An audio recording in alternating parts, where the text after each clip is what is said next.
can't take the whole world by yourself. God will allow you to be in the bush where you are killing lions and bears. That's you are like the way we do here, isn't it? Somebody is sick, we lay hands on him and he gets healed. This is not the end of the story. Why? We are still killing lions and bears in the bush. The moment we arrive on live show, TV live show, and there are 20 crippled people, and I am laying hands on them and they are rising, people will think it has just happened that day. Not knowing that I was in the bush where I used to kill lions. Hallelujah. When you are anointed, it doesn't mean the same day you have arrived.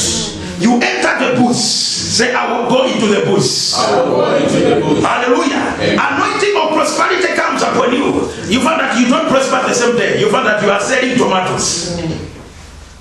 You find that you have bought a cell phone from China at 60 pounds. You have sold it at 200 pounds. And people are saying, I thought he says that he has an anointing of prosperity. Where is it? No, you are still learning how to kill lions before you meet what? Goliath.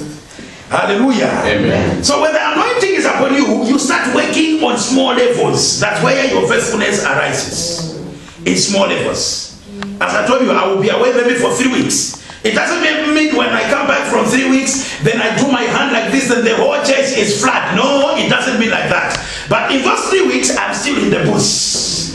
Improving my skill. Because anointing is a skill. You improve it. You can learn how to tap into the anointing and use it in exactness. But you don't learn it with wishing. You learn it in hiding places. Hallelujah. Amen. Hallelujah. Amen. So in the bush, that's where David was killing lions and bears. But the reason David was killing these ones is because he was going to be a king of Israel.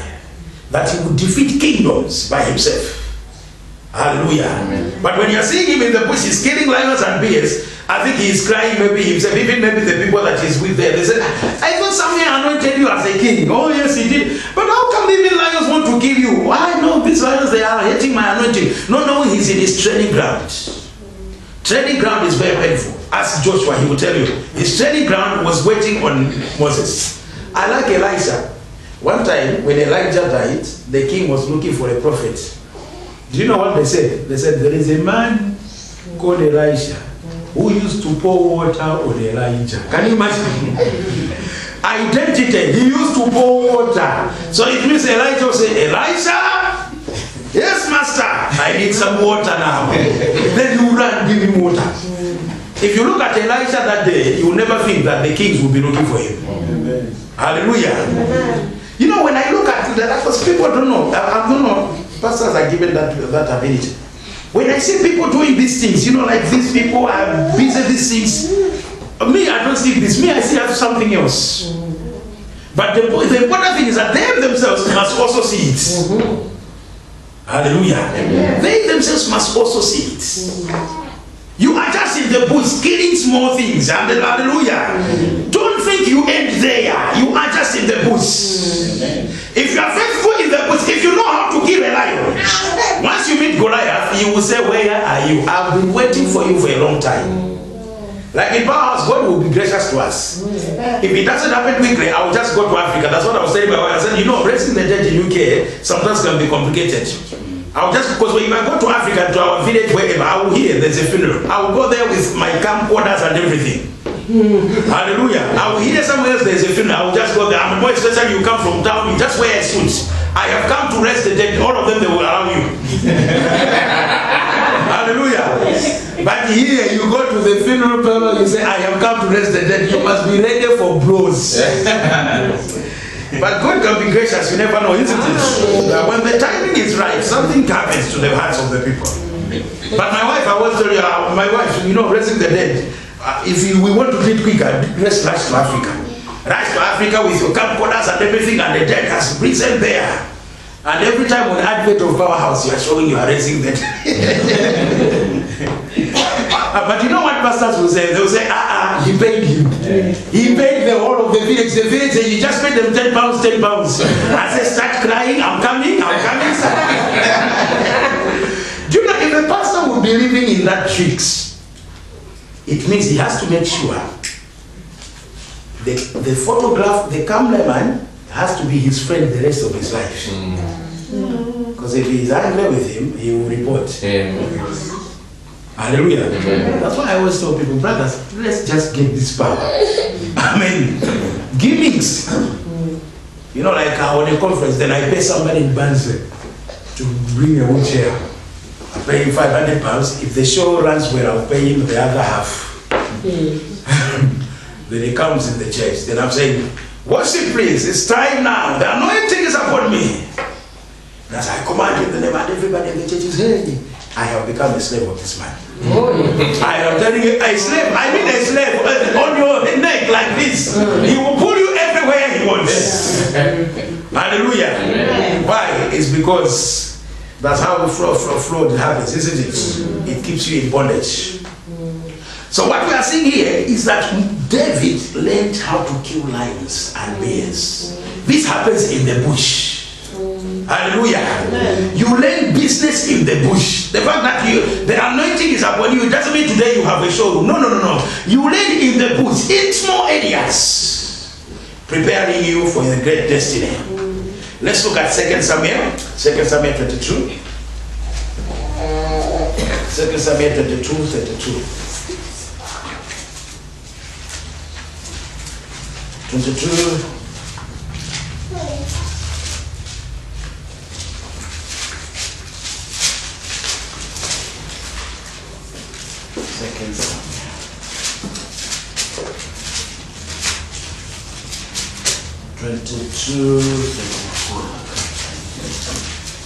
22.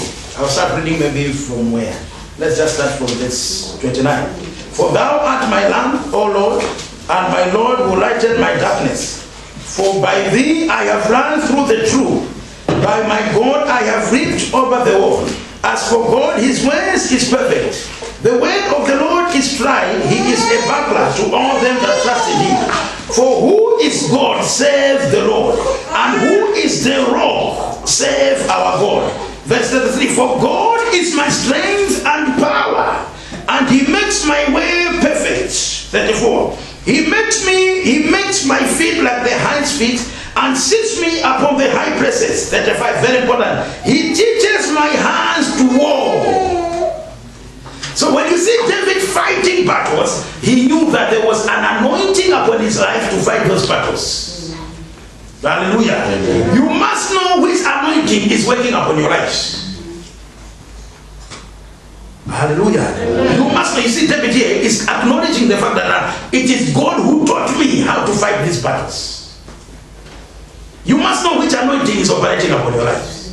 If you don't know it, start asking God, which anointing is supposed to be operating on my life? The way you know the anointing that must be operating upon your life, it is connected to your desire. God works with your desire to cause you to want to do something. Once you know the desire you have, you start questioning for the anointing for that desire. Say amen, somebody. Amen. David acknowledges it here. Let's look at 1 Samuel 18. 1 Samuel 18. 1 Samuel 18, verse 5 and verse 14.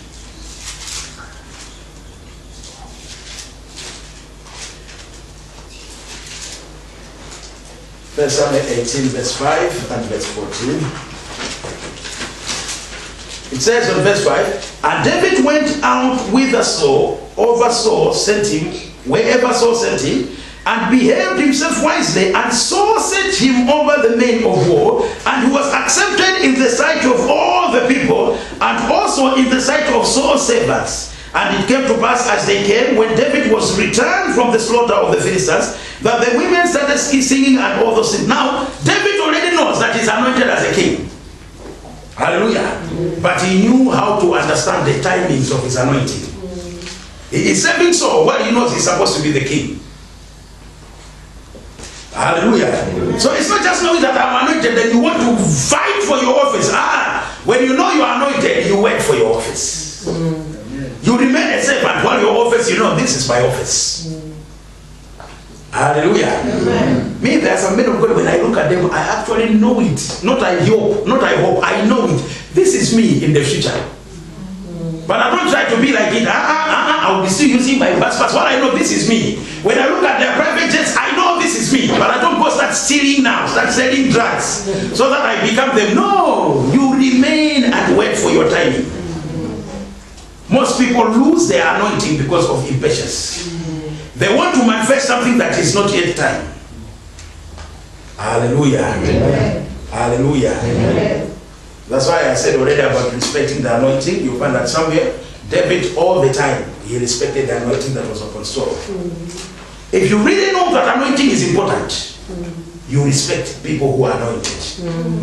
Hallelujah.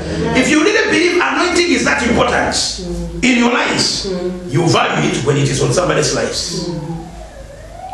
Because if you really know it, if you think it is not important, it will manifest, because you find anointed people, you are just like, they are just trying, not knowing that actually they are anointed. So that's why you find that there are some men of God also that you can only attract what you respect. Hallelujah. Amen. What you disrespect doesn't come to you. That's why I always tell people, don't be in a church where you don't like that pastor. You are wasting your time. It's funny that somebody can be in a church where he doesn't like the pastor. And after the service, you find that, did you hear him today? Did you? He went, find a church. Find a church where you are comfortable, because otherwise nothing is happening. You are killing yourself. Hallelujah. Amen. You know, I'm speaking these things nicely, isn't it? I'm not speaking like I've heard somebody speaks against me. No, I'm not that kind of a person. I'm speaking them nicely just to make you understand things. Because you people are leaders. You will learn, you will teach other people. Hallelujah. You will teach other people, because multitudes are coming. And you find that I will not be able to oversee them. It will be you who will be overseeing their lives. So you'll be able to tell them, my friend, in Powerhouse there is a blessing. But if you keep on living like this, that blessing will not come to you. Amen. Hallelujah. It will be you telling them. But if you are the one who don't know, you find that you will join them. You are just like, I am scared. Oh, that man is anointed. I'm scared. I didn't want to join you in your story, but I'm scared. There are higher things than just being scared. You understand? We are speaking of tapping to that thing. Hallelujah. Amen. Hallelujah. Amen. 2 Samuel chapter 2 verse 4. I'm finishing now. I mean, this one was too long.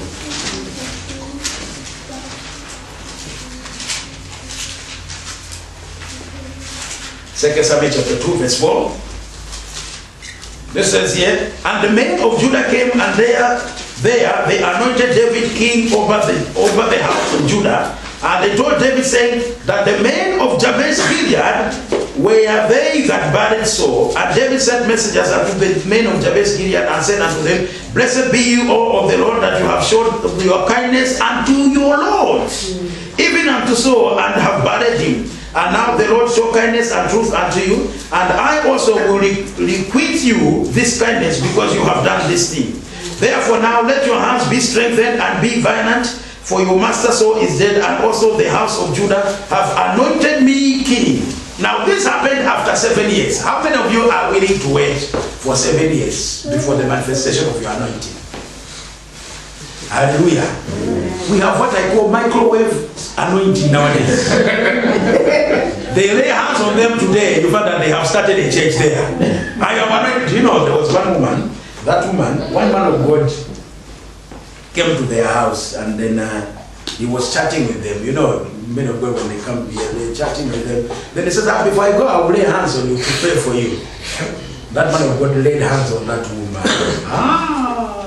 The moment she left, I have been anointed as a pastor. And you know, everybody believes that she has now been anointed as a pastor, and she even became a pastor. Can you imagine? In UK, there's so many games. And you know, people say, after maybe 4 years, that's what people say, where was she anointed? And you know, people know how to dig things, and people die. They found that a pastor just laid hands on them to bless them. Say, she's not a pastor. People know how to play games with the things of God. David waited for 7 years to enter into his office. Hallelujah. Amen. That's why some people today they will say, Pastor says Powerhouse will grow. Where is Powerhouse? Ask David, he will tell you where Powerhouse is. Hallelujah. Amen. He waited for 7 years. People will say, maybe David is not anointed. How come he's still not a king? There is a timing for everything. Don't push things. Hallelujah. Don't push things. Look at 2 Samuel 5:1. Now this one is even worse.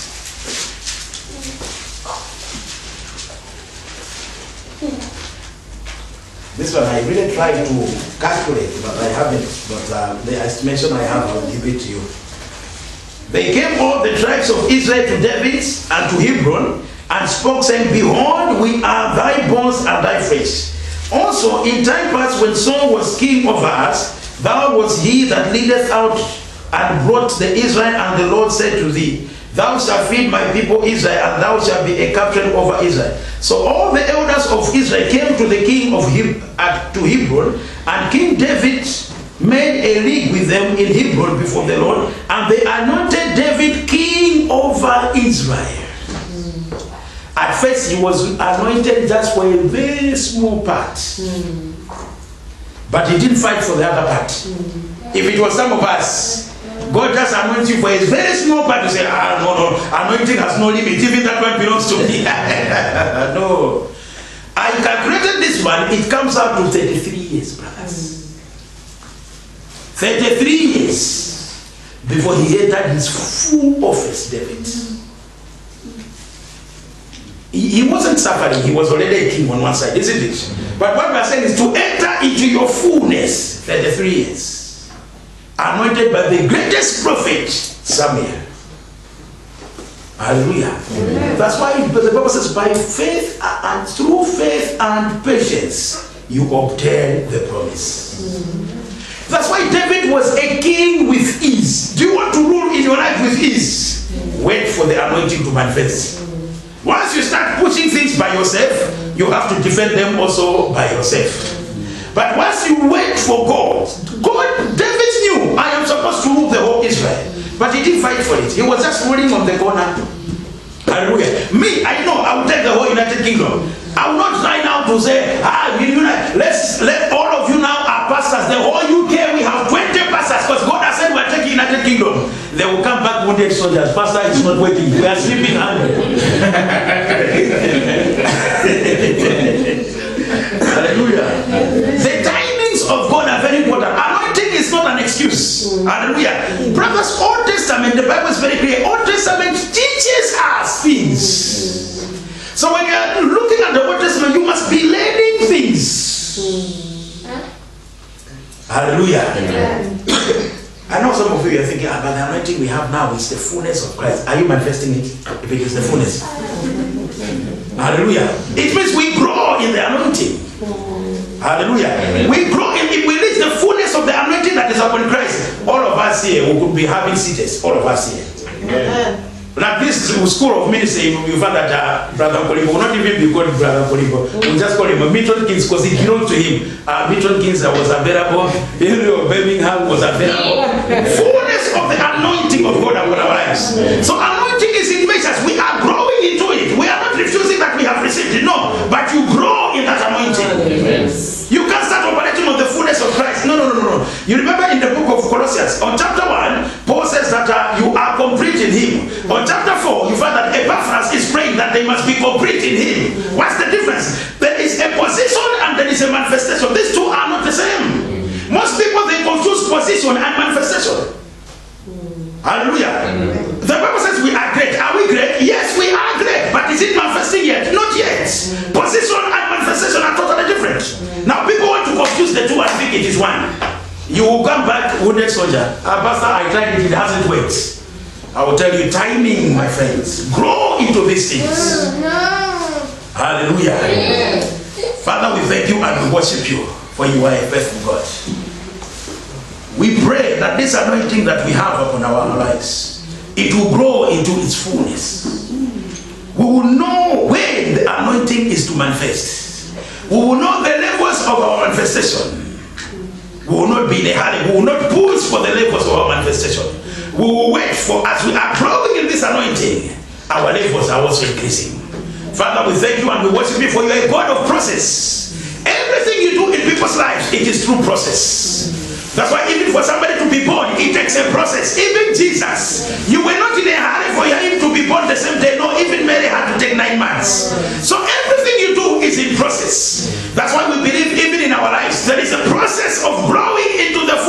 this anointing. We have it, but we must grow in it. And the more we fellowship with you, the more we pursue this anointing, the more we know the servanthood of this anointing, the more we tap into these dimensions of anointing, we will walk in the fullness of this anointing. In the mighty name of Jesus we have prayed. Amen. Let's clap for Jesus.